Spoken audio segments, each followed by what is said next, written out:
Obbedan soole ballo nakabe arekia Obbedan soole ballo nakabe ala Tota fi daawwattoota keenya akkam jirtu nagaa keessanii fayyaadha jirtu jecha turaadha viidiyoo biraatiin isinitti dhufeera viidiyoon sunis viidiyoo gantoonni hattoonni biyya keessaa jechuudha warra ka Taayyee Danda'a warra ka Caalaa Bultumee jechuudha inaaffaa sirba afaan Oromoo artistii afaan Oromoo irratti artistii afaan Oromoo Galaanaa Gaaromsaa irratti godhaa jiran jechuudha ifaan ifatti fudhatanii dhufaniiru jechuudha amma yeroo amma Galaanaa Gaaromsaa guyyaa sadii keessatti miliyoona tokko galee amma gara miliyoona lamaaf deemaa jechuudha miliyoona tokkoof kuma 500 ol ta'eera yeroo ammaa kanatti jechuudha inaaffaa sanarraan kaasee Galaanaa Gaaromsaa barreeffamanni barreessis argitaniitu akkasumas immoo jecha inni jedhee achi irratti teessoo duwwaa waan adda addaa jedhee barreessee akka inni qeeqa guddaa fi doorsisaa hamaa artistii Galaanaa Gaaromsaa irraan gahaa jiru hundumti namaa quba qaba jechuudha.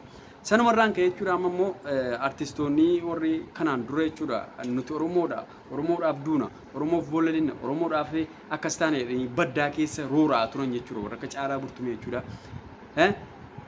Rasaasa qabataa ture jechuudha rasaasa qabataa diinaan eegaa ture jechuudha amma gara uummata Oromootti deebisee jira jechuudha Caalaa Bultumee akkuma diina ta'ee dhugaan waan ifaan ifatti kanaan dura hojjetaa ture ammas irra jira jechuudha yeroo ammaa kanatti jechuudha Caalaa Bultumee inaaffaa sanaan qabee jechuudha ammas sirba uummata Oromoo kana gaccabsuu danda'u gaccabsu yaada jedhu qabatee dhufaara garuu uummanni Oromoo kun yeroo ammaa kanatti waa hundumaayyuu jechuudha raga heebbareera waan ta'eef sirba sana lafatti hambisuun isaa waan hin oolle garuu wanta guddaa wanta hamaan nurratti adeemsisu maara viidiyoo kana yoo hamma dhumaa daawwattan wanta nurratti godhamuu jiru sana guutummaan guutuutti jechuudha lafan isiniif kaa hundumti keessan namoonni chaanaalii kanaaf haarayaa taatan subscribe si jettu si jala kana tuqaati jechuudha maatii keenya nuuf ta'a viidiyoo kana immoo share godhaatii ummata waliin gaa jechuudha. Kanaaf amma gara yaada keenyaatti deebina yaadni keenya inni jalqabaa aartiin Oromoo garamitti deemaa isa jedhu hunduma keessaniif ibsuun barbaada jechuudha. Nuti dhugaa dubbachuudhaaf miliyoona galuu qofa kan nuti yeroo hundumaa gammannu miliyoona galuudhumaa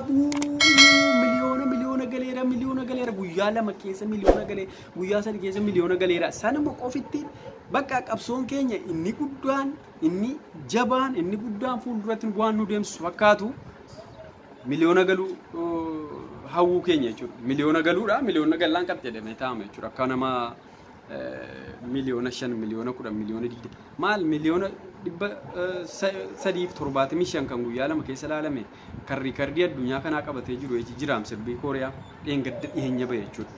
Kanaaf hundi keenya namootaan baay'inaan namoota hammana ta'a heddumminaan akkana ta'a akkanaan immoo sooshaal miidiyaa fayyadamaa jechuudha miliyoona tokko sa'a 3-4 keessa guutuu qaba ture garuu miliyoona galuudhuma kan namni gammachuun isaa iyyee miliyoona gallaan qaxxalee dhaabbatee jechuudha sirbi afaan Oromoo tokko amma guyyaa 6 guutee miliyoona 2 illee guutu riikardii cabseedhaan immoo jechuudha maraatummaan uummanni asirraa maraataa oolu waan tokko waan lama jedhamu miti jechuudha hunda uummanni sooshaal miidiyaa warri yuutuuberaa maraataa oole sooshaal miidiyaa warri feesbuukii warri iimoo warri tiwiitarii warri instaagiraamii warri tiiktookii maraataa ture jechuudha miliyoona galeedhaan jechuudha uccuu baasu qofa jira jechuudha qabsoon keessa meemee miliyoona galuu qofa ammattii kanaan daawwatame aartiin afaan Oromoo guddata fiilmii afaan Oromoo wanti inni bahuu dhiisee amma yoonaa jechuudha karaatti harkifatee meeshaan gaggaariin dhabamee taa'amaa tokko ilaalcha kanaa dhabuudhaan jechuudha ilaalchimaan sa'a 3 keessa sa'a 2 keessa dhaqee wanta tuqamuu qabu tuquudha jechuudha wanta tuqamuu qabu tuqee sanaa ol darbee amma ilaalamee guddachuudha jechuudha. Kanaan alatti dhuguma sirbi Galaanaa Gaaromsaa jechuudha sirba nama hawwatudha sirba aadaa Oromoo calaqqisuudha sirba bakka Oromoon kaate bakka Oromoon jirtuu fi akkaataa Oromiyaan keessa jirtu guutuu isaa kan nu daawwachiisu aadaadhaan wal qabatee sirba bareedaadha. Garuu sirba sana irratti jechuudha ijoolleen Afrikaa Faranjiin warri Swahilii kun reaction adda addaa irratti godhan jechuudha. Wow, this is good music. Oromo music maal jedhan jechuudha. Haasaa turan jechuudha. Kun nama gammachiisa. Garuu bakka gammannu sana hin geenye mallee. Maaf hin geenye seeruu of gaafadhaa. Hammanaan daawwatamu miti. Miliyoona gallee harka marannee taa'u miti. No! Akkamitti miliyoona 5 biliyoona 10 biliyoona 20 galchinee ummata addunyaa kana artiin afaan oromoo fi afaan oromoo maal akka ta'e barsiifna see irratti hojjechuu qabna jechuudha. Hundumti keessan jechuudha jedhamee miliyoona galleedha. TikTok irraa maraataa ooltan, YouTube irraa maraataa ooltan, Facebook irraa maraataa ooltan kun isin hin baasu. Qabsoon karaa artiitiin hojjetamaa jiru. Qabsoon karaa artiitiin hojjetamaa jiru dhugaa dubbachuuf laafaadha. Isa laafe kanaan dura faana dhibba duddubbatti deemnee ture jechuudha artii afaan oromoo kana guddisuu irratti. Amma reef tarkaanfii tokkitti gara fuulduraatti deemne. Tarkaanfii tokkoon fuulduratti deemne sana 99 wanti nu duddubbatti deemne duraan jira sana 99 sana balleessuudhaaf immoo uummanni oromoo sooshaal miidiyaa fayyadamu irratti hojjechuu qaba jechuudha. Gabaabumatti irratti hojjetee artii afaan oromoo kana gara artii addunyaa kanaatti guddisuu qaba jechuudha. Nuti afaan keenya sadarkaa sadaffaarra jira jennee haasofna yeroo hundumaayyuu jechuudha Afrikaarraa. Sadarkaa sadaffaa, sadarkaa arfaffaa, sadaffaarra jira jennee haasofna yeroo hundumaa. Garuu hamma sadarkaa kurnaffaa afaan saba biraa irra jiru irra gahu afaan keenya takkaa tokkitti achi gahee hin beeku. Haala kanaas immoo hin gahu. Maaliif hin geenye isa jedhu immoo hojiin keessan inni sooshaal miidiyaa irratti godhaa jirtan, hojiin keessan wanti isin godhaa jirtan kun hundisaayyuu ragaa isiniif ta'a. Sababni isini, sababni nuyi, sababni anaaf si. Maaf hin daawwanne, maaf afaan oromoo akka guddatu irratti hin hojjenne, maaf sirboota afaan oromoo fudhannee bakka itti mul'isuun qabutti hin mul'ifamne, maaf bakkoota agarsiifni adda addaa jirutti sirba afaan oromoo hin agarsiifne. Kun gaaffii guddaadha. Kan biraa immoo warrootni amma biyya keessaa jechuudha paartii deeggaraa jiru paartii bilisiginnaa badhaadhina deeggartanii warri sooshaal miidiyaa kanarratti turtanii hamma yoonaatti waa'ee sirba afaan oromoo irratti yookaan artii afaan oromoo akka gufuu taasisan kun jechuudha dhugaan isinittuma seenaan isin gaafata. Dhiiga ilmaan oromoo, dhiiga gootuwwan oromoo, dhiiga warroota afaan oromoo kana akka afaan oromoo kun jiraatuuf aarsaa godhan sanarratti fincaan fincaattu jechuudha. Warra akka Caalaa Bultumee jettan kun, warra akka Taayee Danda'a jettan kun bakkoota amma jiran kanaa bakka hin qabanu. Bakki jarritti argachuu qaban afaan oromoo kanaa fi artii oromoof waan uummanni oromootti hin cabu gabbaasanii mul'isanii bakka argachuudha.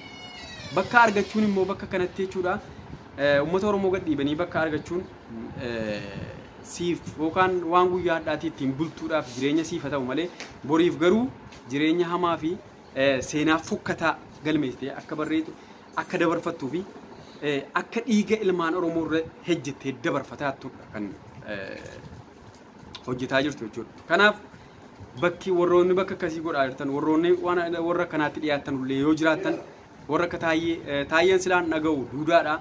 Harreen duudaan fokkataan dhaga'us dhiisus homaa naman godhu garuu wanti inni godhaa jiru sun wanta hamaa waan ta'eef warroonni itti dhiyoortan warra bilbila isaa qabdanti bilbilaati wanta kanaa akka irraa dhaabbatu mana isaa akka beekamu akka lakkoofsa wanti inni qabu guutuun isaa akka ilmaan oromootiin qabamee jiru yookaan immoo beekamee jiru hima warra akka Caalaa Bultumee tan kan ammoo jechuudha warra itti dhiyaatan gorsaa yoo namni asiin haasa'ee gandummaa dheedhaa kun akkas jedha kun akkas jedha qabsoo oromoo keessa gandummaa wanti jedhamu hin jiru. Ani ilma gandaatii miti. Ati ilma gandaatii miti sun ilma gandaatii garuu ganda kee jaallachuun tokkoffaa inni nuu qabsoodha. Garuu wanta irratti haasa'amaa kun qabsoo gandummaatii miti jechuudha. Qabsoo namummaa fi qabsoo uummanni oromoo biyya oromiyaa kun aarsaa guddaa kaffaltee bakka kana geesse akkasiin tarkaanfii fuuldura tarkaanfattuudhaaf akkasiin bilisummaa si gonfattuudhaaf warra wanta haasa'amaa malee gandummaadha Caalaan Shawaa ta'eedhaaf Caalaan bakka kanaatii ka'eedhaaf Caalaan Wallaggaan ta'eef Caalaan Jimmaan ta'eef wanta irratti haasa'amu tokko hin jiru. Garuu badii qabaannaan Caalaa miti maaf eenyuun hin taane jechuudha irraa haasa'ama. Caalaan harki isaa laaqamaadha. Sammuun isaa laaqamaadha. Qabsoon inni duraan godhaa ture laaqamaadha. Wanta gaarii dhibba godhus wanta tokko waan hin taane godhee dhibban sana lafatti balleesseedha jechuudha. Caalaan gabaamatti gantuudha. Warroota gantuu kanaatti immoo jechuudha yoo gabba'anii jechuudha ifaan ifatti ifaaf bilisaan jechuudha akkana jedhameetti himame malee jechuudha. Uummanni nama hin dhaga'u. Warroota nama hin dhageenye kanaatti immoo jechuudha sirriitti ifaan ifatti ijatti himamaa jechuudha. Kanaaf uummanni Oromoo warri sooshaal miidiyaa kana fayyadamtan guutuun keessan warroota akkanaa jechuudha irratti hojjetamee yoo irratti hojjetamee tarkaanfiin gurguddaan irratti hin fudhatamne warra gufuu ilmaan Oromoo ta'e jechuudha yeroo kamittuu jechuudha uummata Oromoo kana miila jalaa dhahaaru jechuudha. Caalaan gantuu miti kan jedhu immoo yoo jiraate warroota badhaadhina deeggaru. Hangaasaan gantuu miti yoo jedhe yookaan taayyeen gantuu miti kan jedhu yoo jiraate warroota badhaadhina deeggarudha. Jiraaf gantuu miti dhuguma. Garuu uummata Oromootiif immoo gantuudha. Warroota dhugaa jaallatuuf immoo gantuudha. Warroota dhugaa jaallatuuf erga gantuu ta'e sooshaal miidiyaa kana irratti warroota dhugaa jaallatu harka 25 ta'uyyuu harka uummata harka 25 kanaaf gantuu keessaati jechuudha. Warroon harki 75 warroon sobaan dhalate warroon sobaan guddate warroon sobaan artii deeggaru warroon sobaan jiraatu warroon sobaan qabsaa'u harkoota 75 kun harkoota 25 kana yeroo kamittuu mo'achuu hin danda'u. Maaliif yeroo kamittuu turee turu dhugaan numa mo'a. Dhugaan mohaadha. Dhugaan soba cabsee daandii dhugaa fi mana dhugaa ijaara. Kanaaf warroonni yeroo ammaa kanatti jechuudha waan hin taane gochoota hin taane uummata Oromoo irratti umaaru akka inni harkarraa fudhatu akka inni dhaabbatee of ilaalu akka inni immoo bakka ka'e yookaan bakka jiruuf bakka ka'e ilaalee bakka gahuuf ka'u yookaan tilmaamee bakka irra gahu gochuun tarkaanfii gurguddaa irratti fudhachuu hin danda'ama jechuudha jara kanaa irratti. Itti bilbilama itti haasa'ama nis akka irra sodaachisuu barbaadu doorsisa gochuu barbaadu kan ni doorsifamu jechuudha. Doorsifamanii tarkaanfii gurguddaa irratti fudhatama. Tarkaanfii irratti fudhatamnaan hin teessi ofiin hin teessi jechuudha. Uummata Oromoo kana hundammoo jechuudha kaabineen tokko. Uummata Oromootii olii miti jechuudha. Uummataa olii miti jechuudha kaabineen tokko. Paartii mormituu taatee, paartii kaan taatee, paartii kam keessaa jiraadhu garuu artii afaan Oromoo fi uummata Oromoo irratti hin duulta taanaan sirratti duulama ni cabde. Yeroo cabdee cabaan keechiin fuudhamoo achitti ilaalamte. Yeroo achitti ilaalamte ni beelaa taane kufte. Yeroo kufte ni dhukkubsattaa ni duuta kalas. Dhugaa ni jibbita taanaan kun wanta sirra ga'udha. Garuu sobaan ni deemta hamma ta'e deemtee bakka itti kuftu bakkuma dhugaan mu'uuti. Hamma dhugaan lafa kanarra jirutti sobaan jechuudha.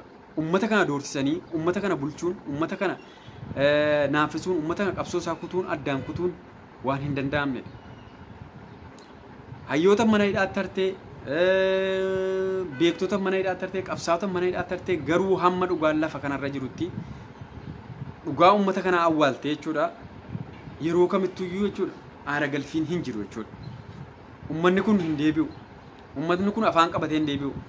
Hammi dhumee hammi jiru bilisoomee si agarsiisuu danda'a jechuudha. Kanaaf warroota amma galaanaa gaaromsaa doorsisaa jiran keessaa jechuudha warra akka Taayyee Danda'a warra akka paartii badhaadhinaa keessa deeggaru jechuudha guutuun jira jechuudha. Ni babarreessaa jiru warroonni biyya alaa kanatti iskoolaarshiippii baatanii jechuudha yeroo ammaa kana barataa jirtan warroonni irratti babarreessaa jirtan warroonni kaaniif kaan walitti fidanii jechuudha waliin madaalsuu cabsa yookaan cabsa aartii Oromoo gochuu godhaa jirtan kun tokko keessanii isin beeyna akka afaan keessan qabattanii walirra teessan akka paartiidhuma deeggartan kana qabattanii deemtanu isiniin jenna. Dhugaadhaan paartii keessan deeggaraatii wanta nama amansiisu fidaatii lafa kaa'aatii mo'adhaa. Malee inni isin sobaan jechuudha uummanni akkanaa wanta kana wanta akkasii jettanii jechuudha waan hin taane wanta dikee walitti funaantanii jechuudha uummata kana burjaajessuu yaaltanu gonkumaa isin hin baasu jechuun barbaada akka kabajamtoota daawwattoota keenyaa jechuudha. Kan isin ture an sabaan boon furisaati ogeessa kaameeraa fi teeknikaa anuma. Kanaaf hundumti keessan subscribe gochuudhaan chaanaal